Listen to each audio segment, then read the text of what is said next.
16h-18h sur Europe 1, Historiquement Vôtre. Stéphane Bern.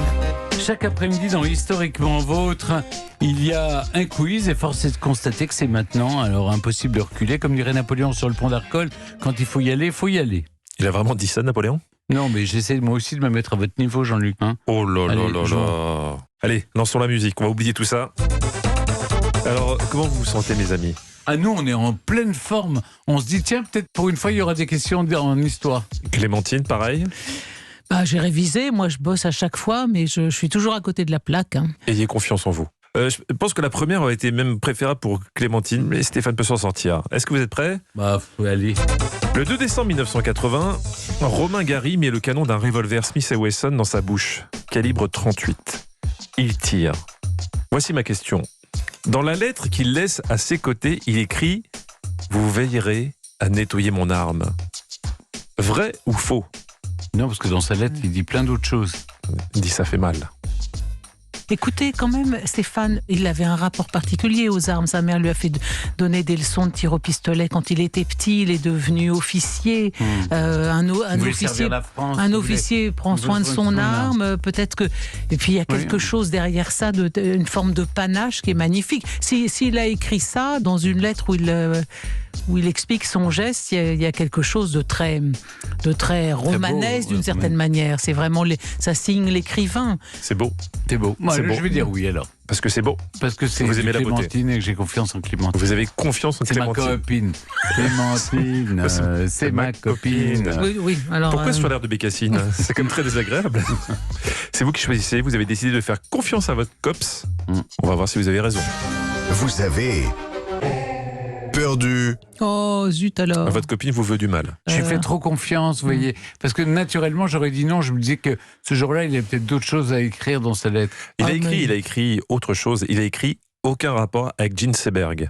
Ah, mais oui. Du nom de c'est l'actrice qui vrai. fut sa femme. Mais oui, bien sûr. Et c'est également On le suicidé sait, en l'année plus, d'avant. les deux andouilles.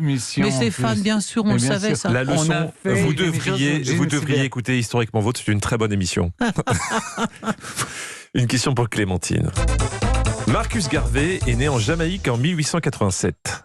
Militant noir, surnommé Moïse, précurseur du panafricanisme, il est considéré comme le premier Rasta. Voici ma question. Son premier métier était coiffeur. Il a beaucoup fait pour la popularisation des dreadlocks.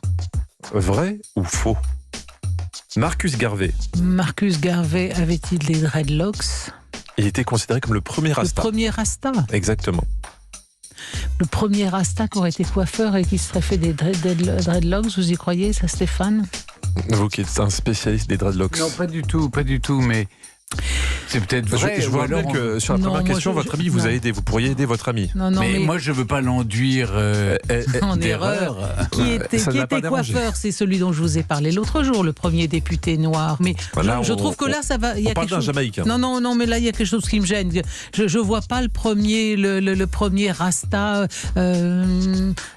Actif pour la libération des Noirs, qui en plus serait coiffeur et se ferait connaître pour ses dreadlocks. Il y a quelque chose qui me gêne dans cette histoire. Je réponds non. Moi, j'aurais répondu non. Je réponds non. Vous aurez répondu non. Vous avez gagné. Bravo.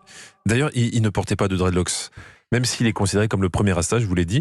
Et cette mode va arriver dans les années 50. Or, Marcus Garvey est mort en 1940. Donc, aucun rapport. Une nouvelle question pour que, comme on dit dans le jargon, Stéphane Bern se refasse la cerise. Stéphane, j'imagine que vous avez le numéro de portable de Charles III d'Angleterre ? J'ai pas son portable. Mais est-ce que vous aviez celui de Charles II ? Charles II, c'était le XVIIe siècle. Ah oui. En 1651, il visite l'Écosse dans une région côtière à l'est du pays. Hédoniste, le roi, de retour chez lui, a tenu à envoyer un cadeau étonnant représentant son humour et sa virilité. Un portrait de lui, mais nu, et doté d'un appendice exagérément représenté. Vrai ou faux ? Il a envoyé ça à qui ? Je pense à ses amis Facebook. À sa maîtresse. Alors, des Ses maîtresses, alors, c'est Il a vrai. eu que ça, puisqu'il Il en a eu n'a eu beaucoup. aucun enfant. J'ai pas dit qu'il avait envoyé une maîtresse, attention. Il a pu l'envoyer à des camarades de Je virée. crois que Charles II était assez facétieux. Et il était assez porté sur la chose. Mais est-ce qu'il a envoyé... Posé nu pour un peintre ? Le roi d'Angleterre ? Alors attention, Extraordinaire parce histoire. qu'on n'est pas obligé de poser, on peut aussi faire un faux sexe. Donc il a bien envoyé Oui, un donc portrait. je dirais que c'est vrai. Vous êtes sûr de vous? Mais non. Vous êtes sûr de moi? Autant Clémentine vous veut du mal, moi je vous veux du bien. Vous êtes sûr de vous? Non, je suis pas sûr de moi. Alors vous dites? Voilà. Bah non, c'était une blague. C'était une blague, on vérifie. Vous avez gagné. Bravo. Oui, ça fait bizarre, ça vous arrive. Ça vous arrive. Et non, c'est faux. Il a envoyé une perruque en cadeau à ses amis de Beuvry. Mais attention, une perruque confectionnée De poils exactement à partir de la toison pubienne de ses maîtresses. Il a fait une perruque comme ça. Elle a Quel été donnée travail. au Beggars Benison Club, un club à la gloire de la célébration conviviale de la sexualité masculine. Et en 1775, la perruque a été volée par un autre club écossais, le Whig Club, qui existait de 1775 à 1827. Ça fait rêver, hein? Il avait quand même de l'esprit. On va rester dans des histoires de kiki, si vous le voulez bien, avec Clémentine. Un peu de sagesse dans ce quiz. Évoquons à présent la Grèce antique. À cette époque, postion était une insulte et ça signifiait gros sexe. Aussi fou que cela puisse paraître aujourd'hui, avoir un attribut d'une taille conséquente était mal vu. La mode était au petit gabarit. Vrai ou faux? La question, pour être précis, étant postion signifiait gros sexe. Est-ce que postion signifie gros sexe ou est-ce que la mode était d'avoir des... Non, la des question, c'est vraiment sur la signification de postion. postions? Est-ce que là c'est prostion ou postion? Postion. Postion veut dire petit sexe. Et là, je dis que ça veut dire gros sexe. Gros sexe, postion.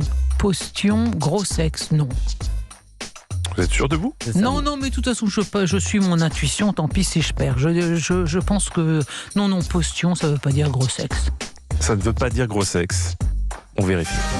Vous avez gagné.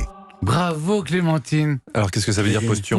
Vous avez voulu me faire perdre, là, vous êtes quand même d'accord. Mais, Enfin, je veux dire, tout le monde l'entend. Mais vous savez la Après lui avoir donné le point précédent. Je trouve ça Là, scandaleux, ça commence à personnellement. devenir un peu gros quand même. Vous hein. savez la pression qui me met en coulisses? Bon, postion. Alors, Je vais mettre postion, une main qu'est-ce que c'est que courante, postion? moi, contre Alors, harcèlement. Est-ce que vous voulez savoir ce que ça veut dire postion? Allez-y.